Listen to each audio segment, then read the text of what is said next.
এক নজরে দেখে নেব আজকে সারাদিনের শিরোনাম। প্রয়াত ভারতের প্রাক্তন প্রধানমন্ত্রী ডক্টর মনমোহন সিং প্রাক্তন প্রধানমন্ত্রী প্রয়াণের 7 দিনের রাষ্ট্রীয় শোক ঘোষণা, বাতিল সরকারি কর্মসূচি। গাইডকে হারালাম বললেন রাহুল গান্ধী। পূর্ণ রাষ্ট্রীয় মর্যাদায় প্রাক্তন প্রধানমন্ত্রীর শেষকৃত্য সম্পন্ন হবে আগামীকাল শনিবার। আগামী 1 জানুয়ারি বুধবার পর্যন্ত দেশের জাতীয় শোক চলবে। এই সময় দেশের সর্বত্র জাতীয় পতাকা অর্ধনমিত থাকবে এবং সরকারি স্তরে কোনো বিনোদনমূলক অনুষ্ঠান হবে না। শোক প্রকাশ করেছেন ভারতের প্রধানমন্ত্রী, স্বরাষ্ট্রমন্ত্রী সহ বিভিন্ন রাজ্যের মুখ্যমন্ত্রী থেকে অন্যান্য বিশিষ্টজনরাও।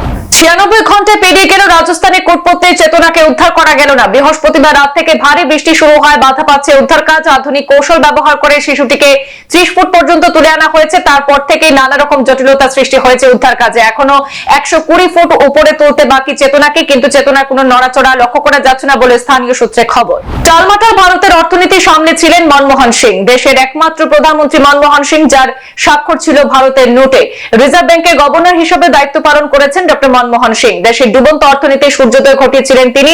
সমালোচনার জবাব মুখ বুজিয়ে দিয়েছিলেন ভারতীয় রাজনীতির বিরল পরিচ্ছন্ন ব্যক্তিত্ব। জবাব দেন স্পেকট্রাম কেলেঙ্কারি, কয়লা কেলেঙ্কারি এবং কমনওয়েলথ গেমস কেলেঙ্কারির। এদেশের সংস্কার কর্মসূচির সঙ্গে একাকার হয়ে গিয়েছিল ডক্টর মনমোহন সিং এর নাম। মধুয়া সেতু রেলিং ভেঙে খাদে পড়লো 12 চাকার লরি। কাটিগড়া মধুয়ায় ভয়ঙ্কর সড়ক দুর্ঘটনা। কালাইন অভিমুখে যাওয়ার পথে মধুয়ায় সেতু রেলিং ভেঙে নিচে পড়লো 12 চাকার খালি লরি। দুর্ঘটনায় গুরুতর আহত লরি চালক। তড়িঘড়ি নিয়ে যাওয়া হয়েছে শিলচর মেডিকেল কলেজ হাসপাতালে।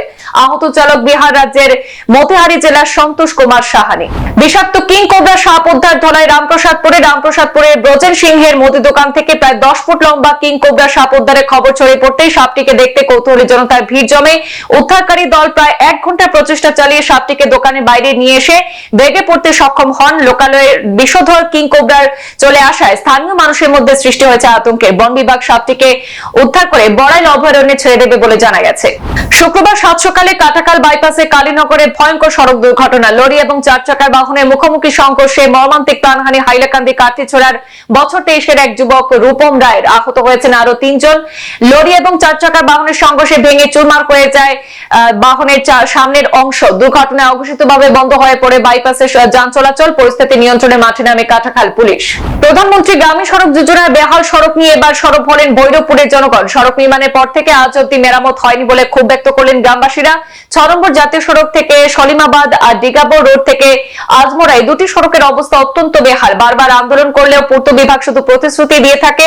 20 থেকে 30 হাজার জনগণের স্বার্থে প্রধান দুটি সড়ক পুনর্নির্মাণ কিংবা মেরামত করিয়ে যাতায়াতের সুবিধা করে দেওয়ার দাবি জনগণের। আবারও বিশাল আকারের অজগর সাপ উদ্ধার হয়েছে আসাম বিশ্ববিদ্যালয়ের সামনে থেকে। বিশ্ববিদ্যালয়ের ছাত্র এবং স্থানীয়রা এই বিশাল আকারের অজগর সাপটিকে উদ্ধার করেছেন। বিশ্ববিদ্যালয়ের সামনে থেকে বিশাল অজগর সাপ উদ্ধারে জনমনে তীব্র চাঞ্চল্য দেখা দিয়েছে। নতুন বছরে উপহার পেল 35টি রংমাই নাগা পরিবার। হাইলাকান্দি 35টি রংমাই নাগা পরিবারকে জমির পাট্টা প্রদান করলো আসাম সরকার। জমির পাট্টা প্রদানের দাবিতে দীর্ঘদিন ধরে আন্দোলন করে আসছিলেন রংমাই নাগা পরিবারগুলি। অবশেষে তাদের দাবি পূরণ হলো। মুখ্যমন্ত্রীকে কৃতজ্ঞতা জানিয়ে জিন্দাবাদ স্লোগানে মুখরিত গোটা এলাকা। ঋণ নিয়ে প্রতারণার শিকার শতাধিক মহিলা এবং পুরুষ। ঋণের কিস্তি সংগ্রহ করে ব্যাংকে জমা করেননি এজেন্ট নীতিশ রায়। পূর্বতন ব্যাংক ম্যানেজারও জড়িত থাকার অভিযোগ। আসাম গ্রামীণ বিকাশ ব্যাংকের বাজারঘাট শাখার বিরুদ্ধে গুরুতর অভিযোগ উত্থাপন। রাতাবাড়ি থানায় পূর্বতন ব্রাঞ্চ ম্যানেজার নিপল জ্যোতি বর্মন এবং ব্যাংক এজেন্ট নীতিশ রায়ের বিরুদ্ধে মামলা দায়ের করে মুখ্যমন্ত্রী ডক্টর হিমন্ত বিশ্ব শর্মা হস্তক্ষেপ চাইলেন ভুক্তভোগী ঋণ গ্রহীতারা। ফের বিতর্কের আবর্তে কাছাড় বড়খলা থানা। সাধারণ মানুষের সাথে অভব্য আচরণের অভিযোগ সাব ইন্সপেক্টর টিঙ্কুল কোম্ভা এবং সিসিটিএন উত্তম ভট্টাচার্যের বিরুদ্ধে থানায় মামলা দায়ের করার পর মামলা তুলে নিতে চাপ সৃষ্টির অভিযোগ। কাছাড়ের পুলিশ সুপারের দৃষ্টি আকর্ষণ করেছেন ভুক্তভোগী পরিবারের সদস্যরা। বরাক উপত্যকার আগর ব্যবসায়ীদের জন্য সুখবর। মন্ত্রী কৃষ্ণেন্দু পালের হাত ধরে আজ বরাক উপত্যকায় প্রথমবারের মতো বাসুদেব আগর কাঠ ইন্ডাস্ট্রির আনুষ্ঠানিক উদ্বোধন হলো। সংক্ষিপ্ত অনুষ্ঠানের মধ্য দিয়ে নিলামবাজারের দলগ্রামে বরাক উপত্যকার প্রথম আগর ইন্ডাস্ট্রির পথ চলা শুরু হয়েছে। মন্ত্রী কৃষ্ণেন্দু পাল বক্তব্যে সরকারের নিয়ম নীতি মেনে কাজ করার আহ্বান জানিয়েছেন কর্তৃপক্ষদের। মডার্ন শিক্ষার বাইরে গিয়ে মাদ্রাসা বানানোর জন্য আজ পিছিয়ে পড়েছে বাংলাদেশ। বাংলাদেশে জ্বালিয়ে দেওয়া হয়েছে গার্মেন্টস, বন্ধ হয়ে পড়েছে বড় বড় ফ্যাক্টরি। প্রকৃত মানুষ হিসেবে সমাজে প্রতিষ্ঠিত হতে হলে সমাজে সুশিক্ষিত হতে হবে। ভালো মানুষকে ভোট দিতে হবে যে আপনার সুখে দুঃখে পাশে থাকবে। জনতার হিতে বিজেপি কার্যকর্তারা কাজ করে আসছেন, তাই পঞ্চায়েত নির্বাচনে জেলা পরিষদ গঠন করবে বিজেপি বলে দাবি মন্ত্রী কৃষ্ণেন্দু পালের। স্বামীর বাড়ি থেকে 3 বছরের কন্যা নিয়ে নিখোঁজ গৃহবধূ। সপ্তাহ দিন থেকে নিখোঁজ স্ত্রী এবং কন্যার সন্ধান না পেয়ে শুক্রবার সোনাই থানায় নিখোঁজ ডায়েরি করেছেন স্বামী। দক্ষিণ মোহনপুর 8ম খণ্ডের আব্দুল কাদির লস্কর।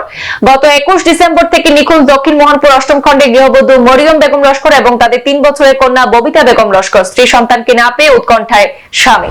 জনসংখ্যার অনুপাতে অরুণোদয় প্রকল্প বরাদ্দ না থাকায় বাদ পড়েছে বহু প্রকৃত হিতাধিকারীর নাম। মুসলিম এলাকায় নগণ্য আবেদনপত্র, আবার অমুসলিম এলাকায় পৌঁছেছে পর্যাপ্ত আবেদনপত্র। প্রতিটি এলাকার জনসংখ্যার ভিত্তিতে পর্যাপ্ত অরুণোদয় যোজনা বরাদ্দ করতে পাঁচগ্রামের কালীনগর থেকে মুখ্যমন্ত্রী হস্তক্ষেপ কামনা করা হয়েছে। দাসগ্রামের বিদ্যুতের ছোবলে নিহত হওয়া মিলন রানী নাথের স্বামীর হাতে 4 লক্ষ টাকার চেক তুলে দিলেন বিধায়ক কমলাক্ষ দে পুরকায়স্থ। গত 5 জুলাই তারিখে নিলামবাজার সার্কেলের অধীন দাসগ্রামের বিদ্যুতের সংস্পর্শে মিলন রানী নাথের মৃত্যুর পর থেকে বিধায়ক কমলাক্ষ দে পুরকায়স্থ বারংবার অসহায় পরিবারের খোঁজ নিয়েছেন এবং প্রতিশ্রুতি দিয়েছিলেন অসহায় পরিবারকে সরকারি সাহায্য প্রদান করবেন। বিদ্যুৎ কর্মীদের গাড়ি দুর্ঘটনা ক্ষতিগ্রস্ত গরিব উপজাতি পরিবার। অফিসে ফেরার পথে গাড়ি দুর্ঘটনায় উল্টে গিয়ে ঘরের মাটির দেওয়াল ভেঙে ভেতরে ঢুকে পড়ে আহত হয়েছেন বাড়ি মালিকের ছেলে সহ আরো 3 জন। দুর্ঘটনায় উপজাতি পরিবারটি ক্ষতিগ্রস্ত হলেও ক্ষতিপূরণ দিচ্ছে না বিদ্যুৎ বিভাগ। এ নিয়ে সাই কম্পিউটারের বিরুদ্ধে ক্ষোভ কৈলাস শহরে। নাবালিকার অপহরণকারীকে অবিলম্বে গ্রেপ্তারের দাবিতে কৈলাস শহর মহিলা থানা ঘেরাও করে বিক্ষোভ প্রদর্শন করে রাষ্ট্রীয় হিন্দু সংগঠনের সদস্যরা। অপহৃতা নাবালিকাকে রাতে উদ্ধার করা হলেও অপহরণকারীকে আটক করতে পারেনি পুলিশ। পুলিশের ঊর্ধ্বতন কর্তৃপক্ষের কাছ থেকে অপহরণকারীকে অবিলম্বে গ্রেপ্তারের আশ্বাস পাওয়ার পর ঘেরাও মুক্ত করেন আন্দোলনকারীরা। শিরোনাম এই পর্যন্তই। ফিরছি পরবর্তী অন্যান্য আপডেট নিয়ে, সাথে থাকুন। ধন্যবাদ।